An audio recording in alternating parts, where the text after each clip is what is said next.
July 13, 1863. Blood in Manhattan. Sparked by the Union's first conscription law passed in March 1863, the riots reflected deep societal tensions within the North during the Civil War. The Enrollment Act required all male citizens between ages 20 and 45 to enlist, but allowed wealthier individuals to pay a $300 computation fee or hire a substitute, angering working-class citizens who lacked such resources. Violence broke out in the early hours of July 13th when protesters attacked the draft office at 3rd Avenue and 47th Street. What began as opposition to the draft quickly escalated into widespread rioting, arson, and assaults. For 4 days, gangs of mostly Irish-American laborers and immigrants rampaged through Manhattan. Government buildings, police stations, Republican newspaper offices, and the homes of prominent abolitionists were targeted. The rioters also destroyed telegraph lines and rails to disrupt communication and reinforcement efforts. One of the most tragic aspects of the riots was the targeting of African Americans.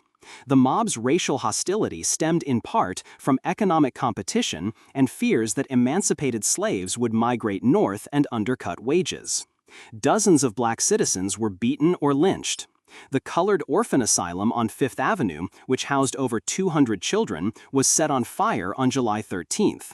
While the children escaped, thanks to the efforts of staff, the building was reduced to ruins. New York's police force, though outnumbered, fought to resist the rioters. Superintendent John Kennedy was severely beaten when he attempted to assess the situation. The Metropolitan Police, along with the New York State Militia, struggled to contain the violence. On July 16th, federal troops, some of whom were redirected from the battlefields of Gettysburg, arrived in the city. Their presence marked a turning point as they used force to suppress the remaining uprising. The casualty toll was severe. Estimates vary, but contemporary reports cite over 100 deaths and hundreds more injured. Property damage was extensive, with millions of dollars lost in destroyed homes, businesses, and infrastructure. Thousands of black New Yorkers fled the city permanently, causing lasting demographic changes. The draft riots exposed the fragility of Northern unity during the Civil War. They revealed that many working-class citizens, especially immigrants, resented fighting for a cause they believed benefited others economically or racially. These riots also highlighted the deep racial divisions in Northern society, despite the popular image of the North as unified in its opposition to slavery. Politically, the riots had immediate and long-term effects. The Lincoln administration viewed the riots as evidence of the need for stronger internal security measures.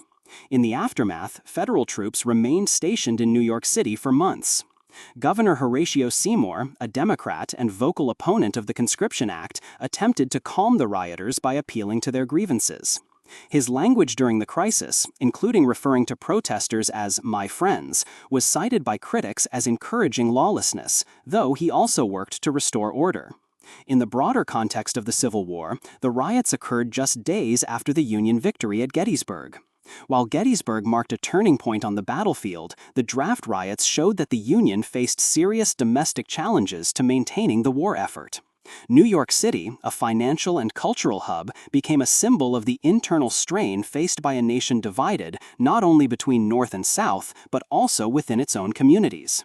Following the riots, the federal government made some adjustments to the draft process, including more active use of substitution and enforcement. However, the Enrollment Act remained in effect, and conscription continued to be a source of tension throughout the war. Over time, public support for the war stabilized as Union victories increased and emancipation became a more widely accepted goal. The 1863 New York City draft riots remain a critical event in American history. They demonstrate how class, race, and war can intersect to produce violent upheaval. They serve as a reminder that even in the North, Civil War-era policies could trigger explosive reactions among citizens who felt marginalized or exploited. The legacy of the riots is embedded in the ongoing American struggle with inequality, civil rights, and the burden of military service. For enthusiasts of historical ephemera, visit history-collectors.com to find collectibles that might complement your collection. You can own a piece of history.